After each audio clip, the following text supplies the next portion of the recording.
함께 보실 하나님의 말씀은 사무엘상 23장 1절로 6절까지 말씀입니다.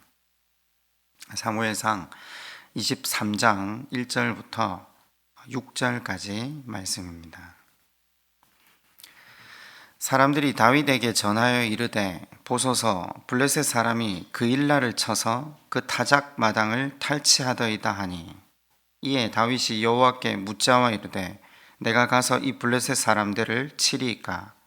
여호와께서 다윗에게 이르시되 가서 블레셋 사람들을 치고 그일라를 구원하라 하시니, 다윗의 사람들이 그에게 이르되 보소서 우리가 유다에 있기도 두렵거늘 하물며 그일라에 가서 블레셋 사람들의 군대를 치는 일이까 한지라.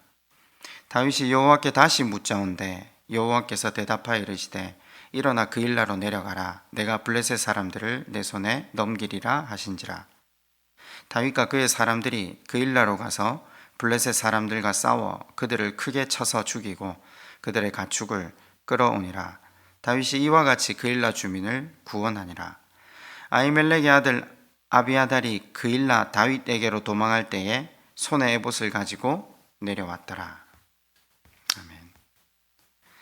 지난주까지 사울 왕의 신앙의 여정을 살펴보았죠. 은혜 받은 자 사울이라는 제목을 가지고 세 번에 걸쳐서 사울의 신앙의 여정을 살펴보았습니다. 아마 사울의 신앙의 여정은 대부분 이스라엘 사람들이 걸었던 신앙의 여정과 흡사할 테고, 또 오고 가는 시대에 많은 하나님을 믿는 사람들이 걸어가고 있는 신앙의 여정과 닮아 있다는 것을 세 번의 시간에 걸쳐 살펴보았습니다. 그도 그럴 것이 사울왕은 철저하게 제사, 예배 중심으로 사는 사람이라는 사실을 우리는 사울왕을 본문에서 따로 떼어 살펴봄으로 확인했습니다. 하나님 앞에 제사를 드리지 않고는 전쟁도 시작하지 않는 사람이었습니다. 하나님의 뜻을 묻지 않고는 움직이지 않았던 사람이 사울왕이라는 사실을 본문을 통해 살펴보았죠. 어쩌면 다윗보다 더 간절하게 하나님의 뜻을 구하고 또 구했던 사람이 사울왕이었습니다. 심지어 인생의 위기, 블레셋의 그 전쟁 앞에 사무엘 귀신이라도 불러내어서 하나님의 뜻을 묻고 있는 그를 우리가 지난 시간 살펴보았지 않습니까? 물론 다윗과 차이가 있었다면 다윗은 하나님 그분을 목적 삼았고 사울은 하나님을 수단 삼았다는 것, 그것이 그 두 사람의 신앙의 여정이 드러내는 큰 차이였다는 것을 우리는 말씀을 통해 생각해 보았습니다. 우리가 하나님을 수단 삼고 사는 사람인지 다윗처럼 하나님을 목적 삼고 살고 있는 사람인지 돌아보아야 합니다. 사울은 하나님 베푸시는 은혜에 눈물로 반응했던 사람임도 살펴보았죠. 두 번이나 다윗으로 인해 하나님이 자기 인생에게 베푸시고 계신 은혜가 얼마나 큰지를 깨달았을 때 성경은 소리를 높여 울었다라고 표현하고 있습니다.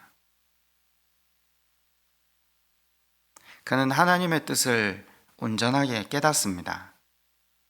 다윗에게 하는 말을 보면 압니다. 내 아들아, 내가 아니라 너를 왕으로 세우실 것을 나도 안다. 사울은 자기가 어떤 존재인지 그 하나님의 은혜 앞에 정확한 자각을 했던 사람, 그리고 하나님 앞에서 소리를 높여 울 만큼 그 하나님 그분을 바라보았던 사람입니다. 그러나 방금도 말씀드렸지만 결정적인 차이 하나가 무엇이었습니까? 다윗이 끊임없이 하나님의 통치와 다스림 가운데 살기를 애썼던 것에 반해 사울은 끊임없이 하나님의 통치와 다스림 아래 살아가기를 애쓰지 않고 자신이 자신의 삶을 다스리며 살아갔다는 것이 큰 차이점이었습니다. 우리는 계속해서 말씀을 살펴보면서 질문을 던지고 있죠. 우리는 누구의 다스림 가운데 살아가고 있는지. 지난주 마태복음 수요 성경 공부를 통해서 또다시 한번 생각해 보았지 않습니까? 우리가 누구의 다스림 가운데 살아가고 있는지, 그것은 우리가 말씀의 논리로 살아가는지 아니면 내 생각대로 살아가는지, 그것을 통해 확인할 수 있다라고 말씀을 드렸죠. 이렇게 말하면 추상적이니까 조금 구체적으로 생각해 보면요, 우리의 소유라고 생각되는 시간과 물질이 어떻게 사용되고 있는지를 돌아보면 우리가 누구의 다스림 가운데 살아가고 있는지가 극명하게 드러납니다. 마태복음에 천국 비유장을 통해 천국을 소유하는 방법, 하나님 나라를 이루는 방법을 주님께서 직접 설명해 주시잖아요. 밭에 감추인 보화를, 전 재산을 팔아 사야지 그 보화를 소유할 수 있다라고요. 마태복음 13장에 나오는 천국 비유를 모두 6주에 걸쳐서 말씀을 전달했었습니다.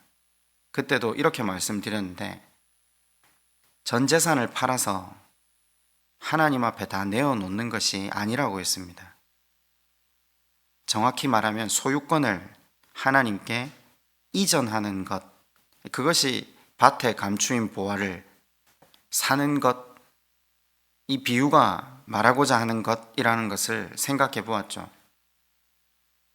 나는 살아있지만, 내가 소유하고 있지만, 내게 주신 모든 것이 내 것이 아니라 하나님의 것임을 인정하는 것. 여러분, 그럼 여기까지도 사실 굉장히 추상적인 신앙이 될 수 있거든요. 우리 모두가 그렇게 고백해요. 내 생명도, 내 소유도, 내 시간도 모두 하나님의 것입니다. 그러면 우리가 하나님 나라를 소유하는 겁니까? 아닙니다. 소유권을 이전해 드리는 고백으로 끝나서는 안 된다라고 했습니다. 소유권은 이전해 드렸지만 내게 주어진 시간과 물질을 내 마음대로 사용한다면 사실 이 고백은 사울 왕이 했던 고백이나 진배 없습니다. 그래서 천국 비유장의 핵심이 무엇이라고 했습니까? 소유권의 이전의 핵심이 사용권의 이전을 의미한다라고 말씀을 드렸습니다. 무슨 말입니까?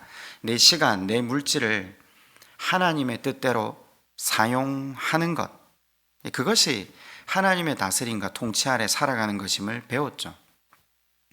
그것이 하나님 나라를 이루는 것임을 배웠습니다. 바꿔 말하면 제자도의 삶을 사는 것.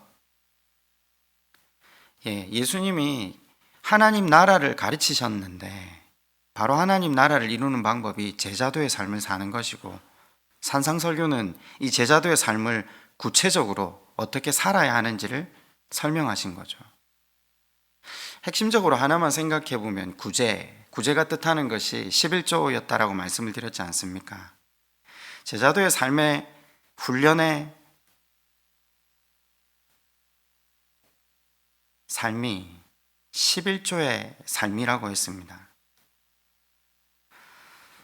나에게 주어진 시간, 물질의 주인이 하나님이심을 고백하는, 매달 하나님 앞에 이 훈련은 하나님의 다스림과 통치 아래 살아감을 고백하는 신앙 고백이자 구체적인 삶의 고백이 된다는 거죠. 물론 이렇게 하나님 앞에 11조로 나아가는 삶을 사는 것도 얼마나 어려운지 모릅니다. 귀하고 아름다운 신앙의 고백이 되지만 10분의 1만 하나님의 것이 아니라는 것을 우리는 잘 압니다. 우리의 모든 소유와 시간이 매 선택의 순간 앞에 어떻게 사용되어야 맡기신 분의 뜻대로 갈 수 있는가를 알기 위해서는 반드시 한 가지가 필요한데, 그것이 산상설교 가장 가운데 나오는 제일 중요한 기도였습니다. 기도하지 않고는 우리에게 맡기신 이 모든 소유 그리고 사용권의 이전이 하나님의 뜻대로 선택하고 사용될 수 있는가를 알 수 없다는 거죠. 우리가 요즘 계속 훈련하고 있는 것이 무엇입니까? 아침에 눈을 뜨면 침대에 누워서 주님의 인도하심을 구하자라는 겁니다. 오늘도 주님의 지혜를 구합니다. 저는 제 욕망과 제 지식과 제 경험을 의지하기 1순위니 오늘 하루도 선택의 순간마다 성령께서 말씀을 다시 기억해 주시고 하나님 원하시는 것, 하나님이 뜻하시는 대로 저를 인도해 주십시오. 그리고 눈을 감기 전에 다시 오늘 선택들을 복기하며 하나님의 다스림과 통치 아래 살았는지를 돌아보는 훈련을 계속해서 진행해가는 시내가 교우들 되시기를 바랍니다. 여러분, 기도가 우리 삶을 하나님의 다스림과 통치 아래 걸어가게 한다는 사실을 기억해야 합니다.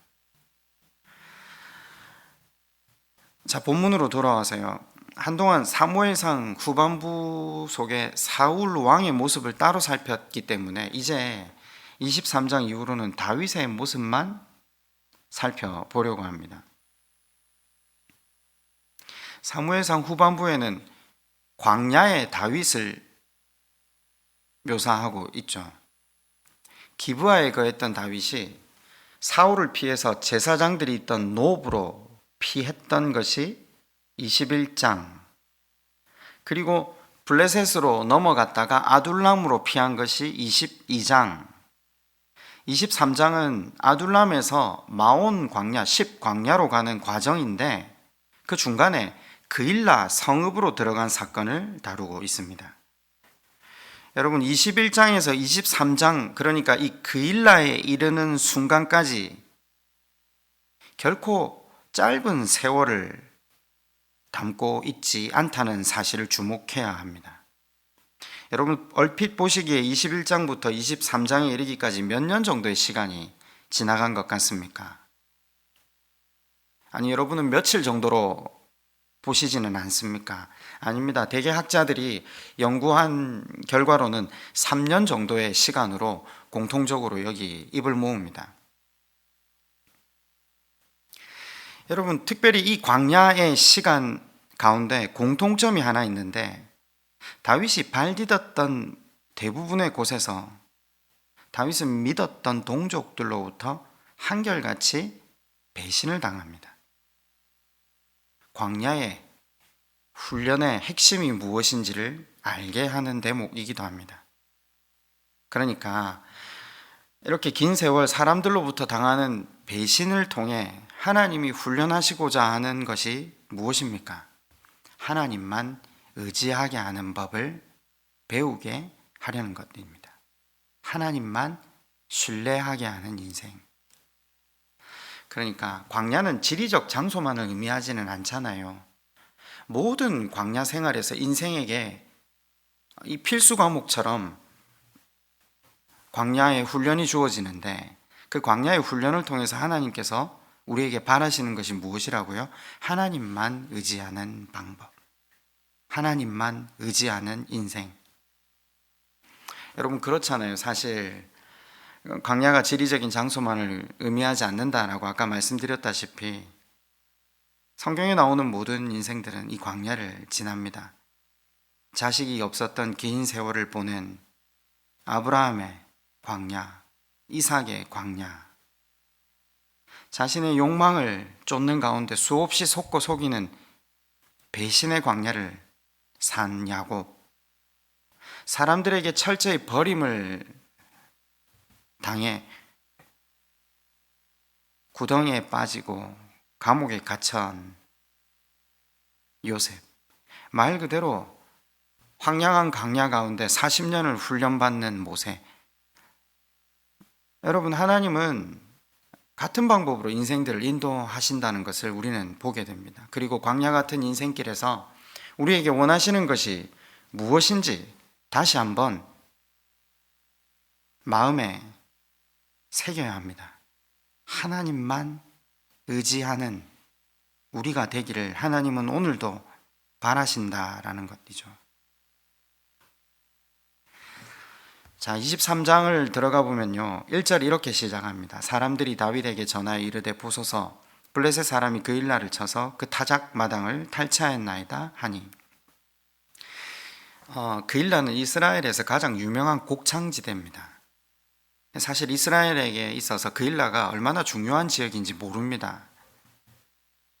블레셋도 당연히 그 지역에 군침을 흘리고 있었고, 이 유명한 곡창지대를 차지하기 위해 전투를 다시 재개한 겁니다.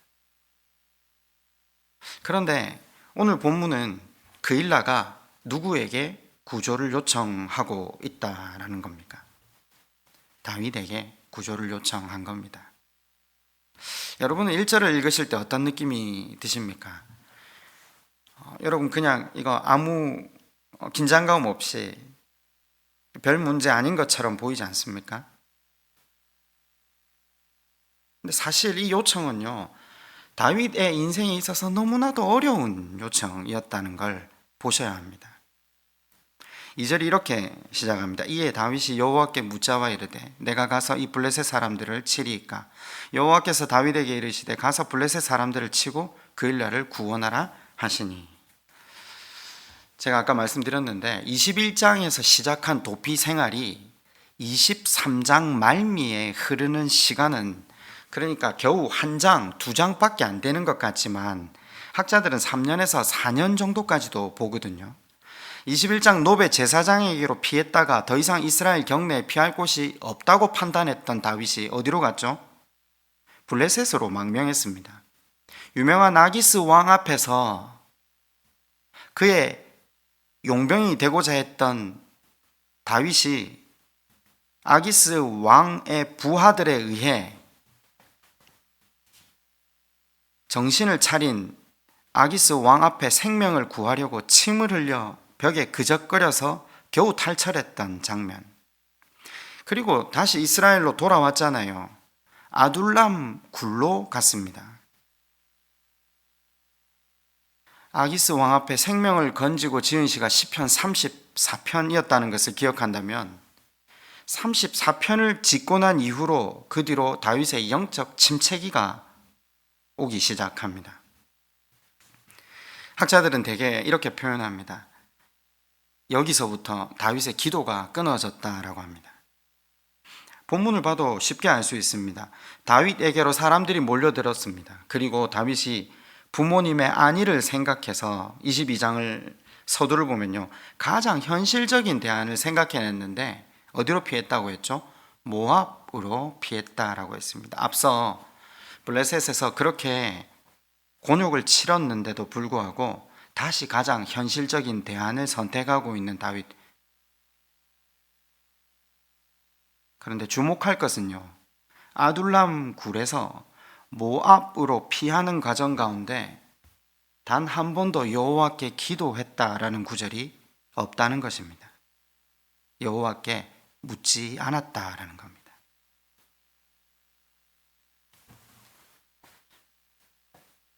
(22장을) 조금 길게 설교를 사실 하려고 하다가 강조할 점이 23장 서두에 있어서 22장을 자세히 강의하진 않았습니다. 그냥 읽어만 봐도 정확하게 알 수 있는 구절이 나오죠. 아둘람에서 모압으로 갔던 다윗을 누가 찾아갑니까? 선지자 갓이 직접 찾아갑니다. 그리고 뭐라고 하죠? 너는 여기 있어서는 안 된다. 이스라엘 가운데 있어야 한다라고 하나님의 뜻을 전합니다. 사실 다윗에게 청천벽력 같은 소리였을 겁니다. 그 청천벽력 같은 소리와 더불어 하나의 더 청천벽력 같은 사건의 소문이 그에게 들렸습니다. 뭐죠? 자신을 도와주었던 노베 제사장 가문이 전체가 다 학살을 당했다는 소식을 전해 듣습니다. 여러분 한번 생각해 보세요. 얼마나 절망적이었을까요? 저는 다윗의 생애에 있어서 힘들었던 시절을 몇 개 꼽으라고 하면 단연코 이 시간이라고 생각이 듭니다. 신앙이 소위 좋다고 하는 사람들도 하나님의 생각을 이해할 수 없는 순간, 하나님이 하시는 일 앞에 우리의 생각으로는 도무지 깨달을 수 없는 순간, 사람들은 망연자실합니다. 그래서 성경학자들은 대략 이 기간을 3년 정도로 보는데, 그러니까 다윗이 10년 정도 하나님 앞에 훈련을 받잖아요. 광야와 동굴의 훈련을 받을 때 흔히 사람들은 하루도 빠짐없이 기도와 찬양을 쉬지 않았다라고 이야기하는데 아닙니다. 성경은 이 기간 하나님께 다윗이 물었다라는 기록이, 기도했다라는 기록이 없습니다. 아마도 하나님의 생각을 이해할 수 없는, 또 한편으로는 지극히 현실적인 대안을 선택해야 당연히 자기와 함께한 사람들이 살 수 있지 않습니까? 하나님 뜻을 생각했지만 피신해 다니는 기간 동안 다윗은 하나님께 묻지 않습니다. 지식이 늘어날수록, 경험이 늘어날수록 사람은 묻지 않습니다. 천하의 다윗도 마찬가지 길을 걸어갑니다. 결국 하나님 앞에서 겸손을 유지하며 사는 것이 신자의 삶의 목표입니다. 광야의 훈련을 통해 하나님께서 원하시는 것이 무엇이라고요? 하나님만을 의지하는 것 아니었습니까? 그런데 오늘 23장 서두에 왜 하나님께 묻고 있죠? 왜 하나님께 기도하죠? 자기 지혜로 풀 수 없는 일을 맞닥뜨렸다라는 겁니다. 그래서 제가 아까 그랬잖아요. 23장 1절 서두에 일어나고 있는 이 일이 얼마나 힘들고 어려운 일인지 우리가 볼 수 있어야 한다라고요. 그일라 사람들의 구조 요청 앞에 그가 드디어 영적 둔감성 속에서 빠져나옵니다. 얼마나 어려운 일이었으면 다윗이 정신을 번쩍 차립니다. 여러분 한번 이게 왜 어려운 일인지 한번 제가 이야기를 해볼까요? 그일라 사람들이, 블레셋 사람들이 쳐들어왔을 때 가장 먼저 누구에게 도움을 청했겠습니까? 사울 왕에게죠. 이스라엘 12지파가 모여 공식적으로 사울을 왕으로 세우면서 제일 먼저 그에게 요청했던 것이 있습니다. 너는 우리들을 대신해 싸울 우리의 왕이다. 그러니까 이스라엘 모든 사람들은 왕을 세운 이유를 분명히 말했습니다. 왕은 백성을 위해, 나라를 위해 전쟁을 수행하기 위한 사람이라는 것을요. 그래서 그 왕의 전쟁 수행 능력을 하나님은 사람들 앞에 몇 번이나 증명하시기도 했습니다. 그런데 그일라가 분명히 사울에게 구조를 요청했을 것임에도 불구하고 그 거절, 그러니까 사울의 거절이 선행되었다는 사실을 우리는 추론해 볼 수 있습니다. 사실 블레셋과의 전쟁은 애초에 승산이 없는 게임입니다. 이 시기 중근동의 역사를 살펴보면 블레셋은 야금야금 이스라엘 영토를 갉아먹고 있는 중이었습니다. 이스라엘은 속수무책이었습니다. 사울은 게임이 안 되는 전쟁에 유명한 곡창지대를 빼앗긴 이 위기 앞에 그들을 외면했습니다. 그일라는 이제 차선책을 선택해야 하는 순간이었습니다. 온 세상이 다윗이 도망자라는 것을 알고 있습니다. 그러나 자신들이 처한 이 위기 앞에 물불을 가릴 수 없지 않았겠습니까? 더군다나 신앙이 필요한 시절에 이스라엘의 왕으로 기름 부음 받은 자가 다윗이라는 것은 누구나도 다 아는 사실 아닙니까? 이스라엘 백성인 그일라 사람들은 그에게 도움을 요청한 겁니다. 그러면 다윗이 왜 이 요청이 얼마나 어려운 요청이었는지 이해가 되십니까? 어려운 요청이었기 때문에 몇 년을 기도하지 않았던 다윗이 여호와 하나님 앞에 기도하기 시작합니다. 내가 블레셋 사람을 치리이까. 다윗 왕에게 온 사람들이 400명에서 600명으로 불어났다라고 성경이 증거하고 있지만 사실 이 사람들은 군대가 아니잖아요. 군대라고 쳐도 600명으로 수만 대군의 블레셋 군대와 전쟁을 벌인다는 것은 불가능한 일이라는 걸 잘 알고 있습니다. 그러나 그일라의 구원 요청을 거절하는 것도 그만큼 힘들었기 때문에 이 진퇴양난의 순간 속에 여호와 하나님께 간청하는 겁니다.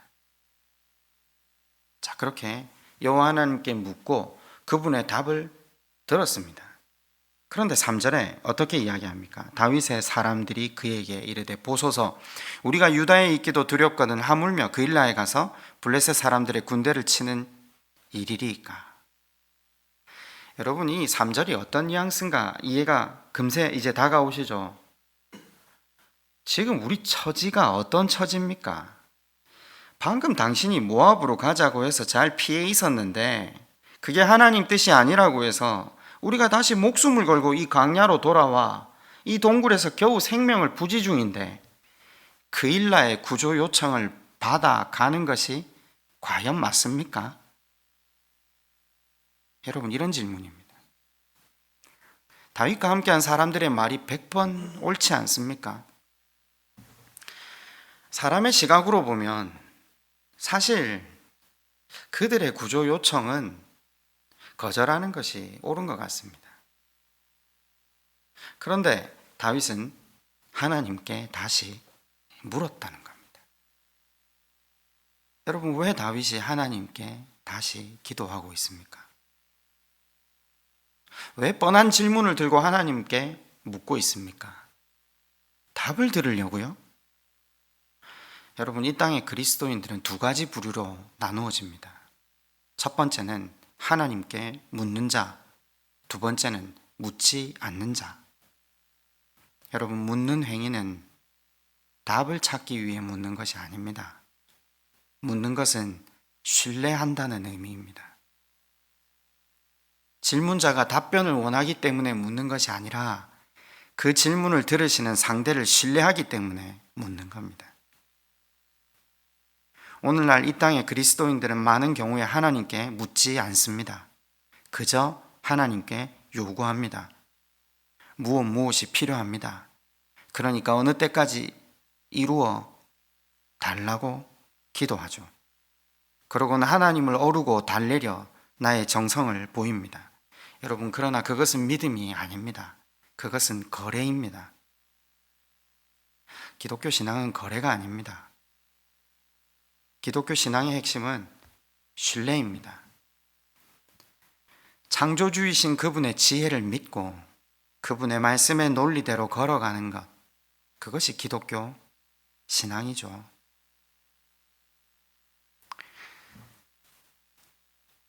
제가 이렇게 말씀은 전하지만 아주 긴 세월 하나님을 수단 삼아 살았던 저 입장에서 하나님께 묻지 않고 하나님께 요구했던 기도가 많았던 저 입장에서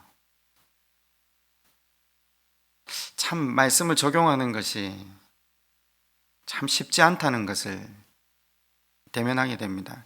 어제 제가 집에 갔더니 저희 집 3번이 저한테 편지를 하나 썼더라고요. 나중에 알고 보니까 엄마한테는 2장을 써줬는데 아빠는 한 장도 안 써주면 불쌍하다 싶어서 한 장을 썼다고 하더라고요.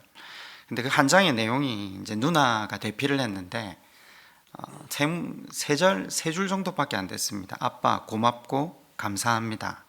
저에게 오웬을 사주셔서 감사합니다. 이렇게 해놨더라고요. 오웬이라는 건 그 레고에 나오는 피규어 이름인데 제가 얼마 전에 이제 영원히 생일이 다가오고 있어서 너가 뭐가 갖고 싶니? 라고 하니까 자기가 오웬 인형이 갖고 싶다고 하더라고요. 가격으로 따지면 2,800원 밖에 하지 않는 인형이라서 내가 인터넷을 보다가 이걸 갖다가 즐겨찾기에 저장을 해두었습니다. 그 장면을 옆에서 보고 있던 영원이가 저한테 이렇게 지금 편지를 쓴 겁니다. 아직 사주지 않았는데 아빠 고맙고 감사합니다. 저에게 오웬을 사주셔서. 제가 어젯밤에 다시 물었습니다. 야, 내가 너한테 사주지도 않았는데 너 어떻게 이렇게 편지를 썼니? 이랬더니 아빠가 거기 저장을 해뒀다는 건 저한테 사주실 것 아니에요 라고 묻더라고요. 그 장면을 지켜보던 집사람이 저한테 이렇게 얘기했어요. 아이가 저렇게 영악하게 커서는 안 된다고. 저거 저 사주지 말라고. 순간 참 오랜 시간 하나님 앞에 하나님의 의도는 묻지 않고 내 요구만 끊임없이 올려보냈던 제 모습이 생각이 났습니다. 그리고 제가 집사람에게 이야기했습니다. 그 요구를 들어주는 것이 부모 아니냐고. 2,800원 때문에 두 사람이 옥신각신 벌린 게 아니라 그 긍휼과 사랑과 은혜를 누릴 수 있는 시간도 필요하다는 것을 집사람에게 다시 이야기하고 제가 3번에게 다시 이야기했습니다. 그래, 네가 원하는 대로 네 생일이 되면 아빠가 꼭 선물을 사줄게. 여러분, 하나님께서 우리가 그분을 신뢰하며 묻지 않았던 수없이 많은 요구에도 우리가 요구한 것보다 더 좋은 것으로 우리 인생에 채우셨습니다. 우리가 하나님을 잘 오르고 달래어서 실은 우리에게 그 모든 것이 주어진 게 아닙니다. 하나님이 하나님만 신뢰할 만한 분이시라는 걸 알게 해주시려고, 기독교 신앙이 거래가 아니라는 것을 알게 해주시려고 늘 좋은 것으로 채우시며 끊임없이 우리에게 져주시는 그 하나님의 큰 은혜와 긍휼을 우리에게 가르치시려는 그 하나님의 의도라는 것을 볼 수 있었으면 참 좋겠습니다. 다시 하나님을 신뢰하는 다윗이 여쭙죠. 2절 하반절에 그 하나님 앞에 묻는 다윗에게 하나님이 다시 말씀하십니다. 여호와께서 다윗에게 이르시되 가서 블레셋 사람들을 치고 그 일날을 구원하라 하시니. 쳐라, 구원하라. 굉장히 간단하게 말씀하십니다. 어떤 전략적인 방법조차 제시해 주지 않죠. 막막할 수 있는데 아닙니다. 오히려 희망을 가져야 합니다. 무슨 말인가? 하나님이 직접 이 전쟁을 수행하시겠다라는 표현입니다. 하나님이 말씀하시고 약속하신 이상 전쟁은 더 이상 그들만의 전쟁이 아니게 됩니다. 여러분, 사실 우리가 맞닥뜨리고 있는 삶의 선택의 순간, 또 우리가 삶에 맞닥뜨리고 있는 모든 광야 속의 전쟁도 마찬가지 아닙니까? 우리는 제자도의 삶을 살아라. 그러면 내 모든 것을 내가 책임지겠다 라고 약속하신 하나님의 말씀을 받은 사람들입니다. 영적 둔감성 속에 빠져 있었던 다윗이 일어났습니다. 여러분, 하나님이 하시는 전쟁은 다윗의 마음을 움직였습니다. 다윗이 자신에게 함몰되어 있던 시선을 하나님께로 돌릴 때 그의 마음과 몸이 움직이기 시작했습니다. 그러나 모두가 다윗처럼 하나님을 바라보지 못했기에 다른 사람들의 생각은 달랐죠. 여러분, 다윗에게 모여든 사람들을 성경은 뭐라고 규정하고 있죠? 빚진 자들, 원통한 자들이라고 말합니다. 한번 생각해 봅시다. 그들이 누구에게 빚지고 누구에게 원통한 겁니까? 이스라엘 사람들입니다. 그들 입장에서 왜 자신들을 내몰았던 사람들을 위해 그들 때문에 이 광야에, 이 동굴에 이 고생을 하고 사는데 목숨을 걸고 싸워 주어야 한다? 여러분 같으면 이 전쟁에 참여하시겠습니까?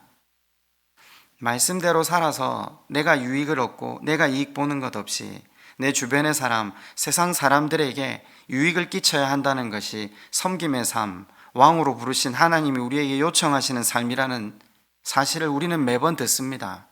그러나 마찬가지 아닙니까? 왜 우리가 이 싸움을 싸워야 하냐고. 왜 내가 그들을 위해 나를 내어 주어야 하냐고. 지금 이 광야에서 하루 살아내기도 힘든데 남을 돕는다. 당연히 다윗의 사람들은 다윗에게 묻습니다. 당신 지금 제정신입니까?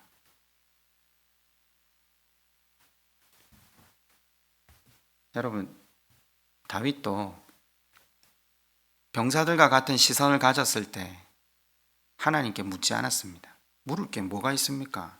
내가 은혜의 종착역 되어야 한다는 것은 상식 아닙니까? 그러나 인생의 위기 앞에 다윗은 다시 자신을 돌아봅니다. 자신의 지혜대로 문제를 풀어서는 안 된다는 사실을 자각할 때 하나님의 지혜를 기대하게 되고 하나님을 바라보기 시작합니다. 하나님께 묻고 그 기도를 통해서 자신이 가야 할 길을 바르게 깨닫기 시작합니다. 여러분, 이때 다윗이 어떻게 행동하고 있는지를 우리는 유의해서 보아야 하죠. 다윗이 하나님의 뜻이라는 것을 너희와 내가 지금 동시에 확인하지 않았냐? 이건 하나님의 뜻이니까 무조건 나가야 돼. 이렇게 밀어붙이지 않았습니다.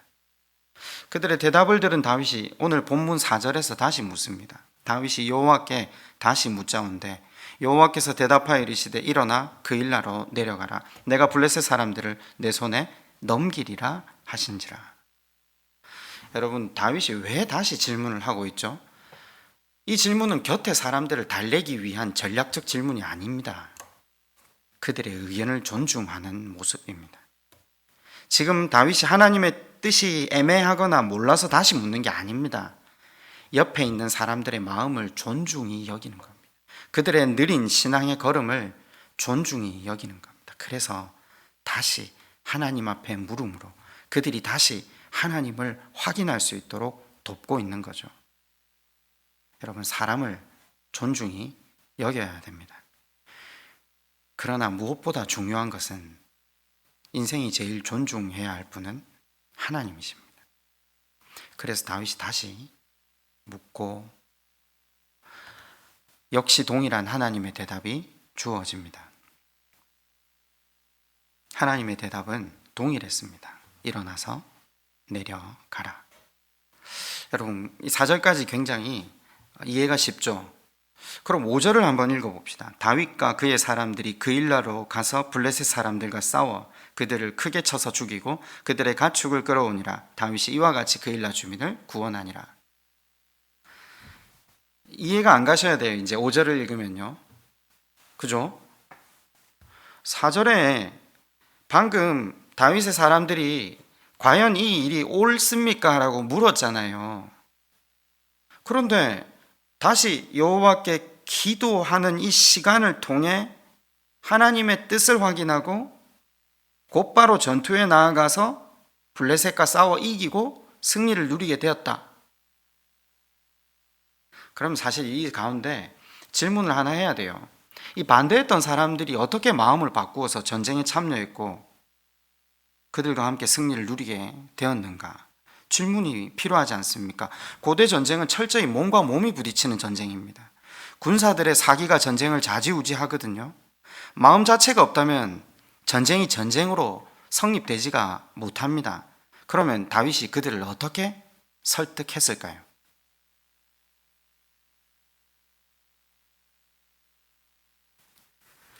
제가 여러 번 말씀을 드렸는데 하나님이 말씀하셨다라고 할 때 하나님이 직접 계시하신 게 아닙니다. 우림과 둠빔으로 점을 쳐서 하나님의 뜻을 보여준 겁니다. 그죠? 두 번째로도 그들이 우림과 둠빔으로 점을 치는 것을 보았다라는 것을 문학적 기법으로 이렇게 표현해 놓은 거죠. 그런데 두 번 본다고 해서 그들의 마음이 움직였을까요? 사실 이 부분은 이 행간에 다윗이 쓴 시편을 우리는 답으로 삼을 수 있습니다. 다윗이 도망 중에 수많은 시편을 남겼는데 대표적인 이 동굴, 그러니까 광야의 시편 중에 27편과 31편, 54편이 있습니다. 여러분, 이걸 다 강의할 수는 없으니까 한번 읽어만 보셔도 굉장히 쉽습니다. 27편, 31편, 54편은요 다윗이 굉장히 척박한 환경 속에서 하나님을 향해 간절히 올렸던 찬양, 기도입니다.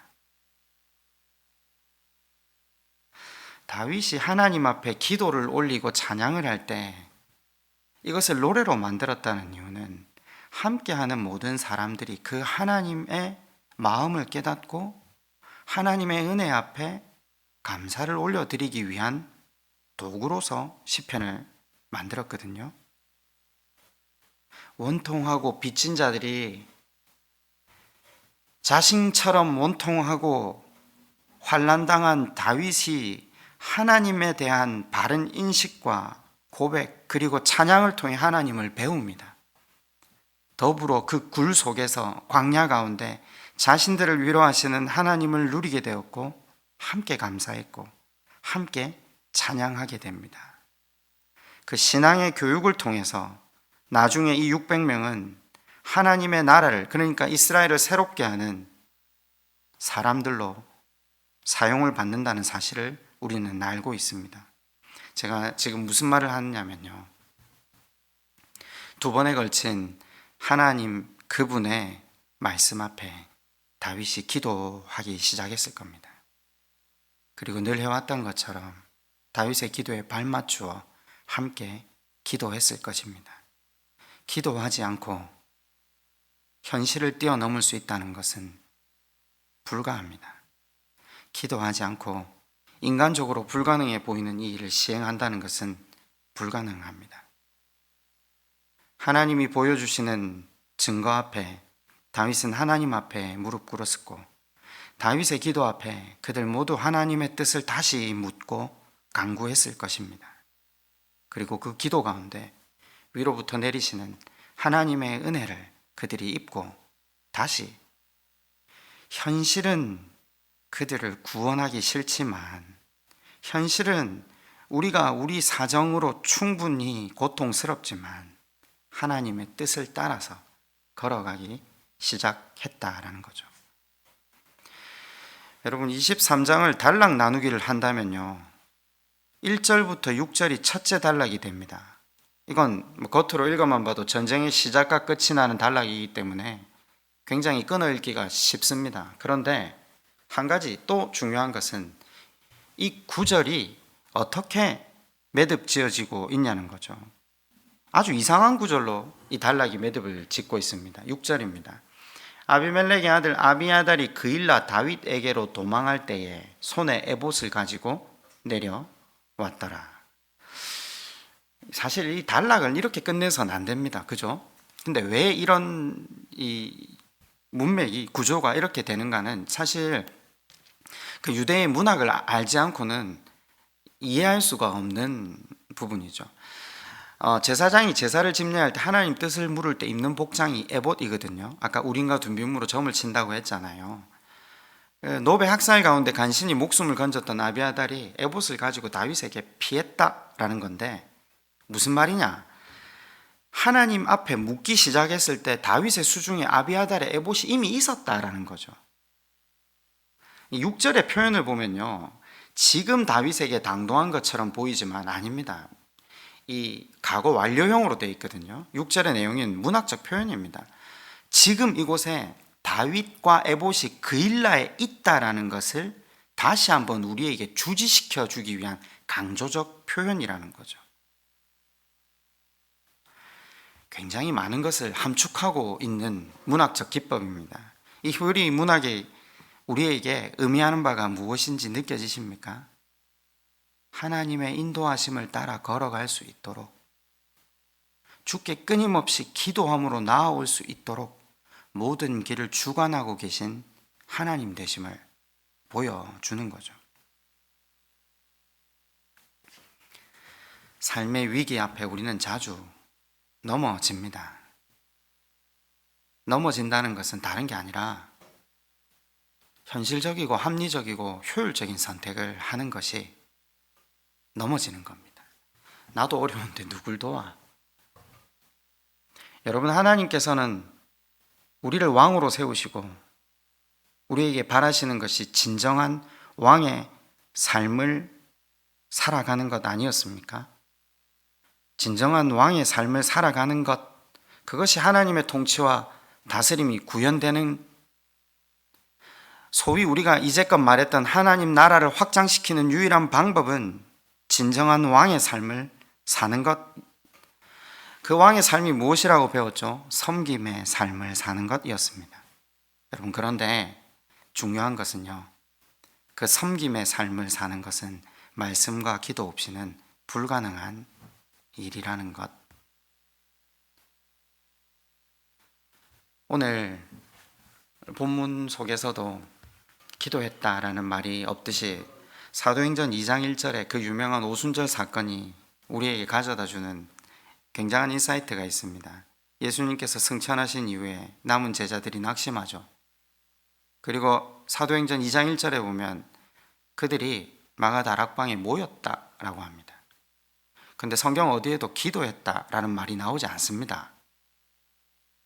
여러분이 읽으시면서 그냥 기도했다라고 생각하시죠? 아니요, 호련히 바람처럼 성령이 임하셨다라고 이야기를 합니다. 그들이 기도했을 때 수없이 많은 사람들이 우리에게 증언하듯 성령이 불의 혀처럼 그들 위에 임했다라고 합니다. 임하신 성령의 위로와 깨닫게 하심과 도우심으로 말미암아 그들이 이제 땅끝까지 주님의 제자가 되어 살기를 마다하지 않았다는 것을 우리는 알고 있습니다. 기독교 역사는 증거합니다. 많은 사람들이 기도 속에서 하나님의 마음을 느끼며 하나님의 생각을 느끼고 하나님과 함께 행동하게 되었죠. 기도는 능력입니다. 기도는 하나님과 깊이 만나는 시간이며 그리스도인에게 주어진 특권입니다. 기도가 사라지면 우리 삶의 현장은 지극히 세상적인 기준과 효율성과 합리성이 가득하게 됩니다. 그러나 우리가 기도할 때 그곳은 하나님의 거룩한 전쟁터가 된다는 사실을 기억해야 합니다. 다시 하나님께 시선을 맞추고 그분께 매일 묻고 또 물으면서 나아가는 저와 여러분 되시기를 주님의 이름으로 축원합니다.